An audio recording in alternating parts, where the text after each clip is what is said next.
happening, guys? It's Bruno here from Bruno's Classic Car Garage. No, I'm not sleeping. I'm up underneath the trunk, upside down here, so I don't know how good this video is going to look. I got to keep turning the phone here to make it so you can see what I'm doing, but I got the speakers mounted here. Just wanted to show a couple things. These are mounted from the bottom. So I put some two-way foam, two-way tape here. It's a foam, about 1/4 of an inch thick, so the speaker don't vibrate on the metal here. You can't really see it, but just make sure you guys do that if you're putting speakers like that on the bottom or even on the top. You got to put some kind of foam there so it doesn't cause a vibration. And then if there's nowhere to hang your wires, there's nothing worse than the wires hanging when you open the trunk and you got all these ugly frickin' speaker wires hanging down. Looks like shit. So I get these little tabs here. You get these from, you know, any electronic store will have them. I'm not sure what they were using these for, but as you can see, it's just a little square tab. It's got two-way tape on it. And you can put your zip tie from one side or the other side, so you can, there's a couple different options there. And these things work really good.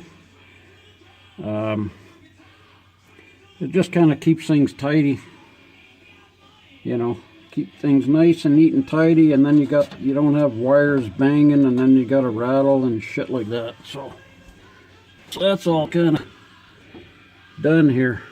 Just wanted to kind of do a little video of that.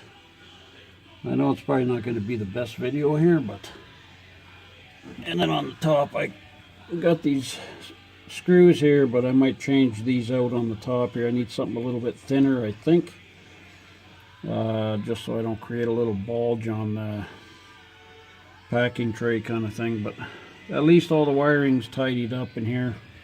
Just got to tidy up a little bit here for these are the wires that are running to the back there for the lights and stuff like that. And that's about it. And then I'm gonna get a brush here and epoxy coat this by hand here, because nobody lays upside down to be painting up underneath here, but it's been cleaned up enough. There was no paint on here from the factory anyway, but I'm just going to take a little foam brush here and then just black this out here just to make it look nice upside down. So that's about it. I just wanted to show you that. And we got these kick-ass Kicker 6x9s here, and then we got the Kicker Tweets in the front. So this thing should sound pretty good. We got that vintage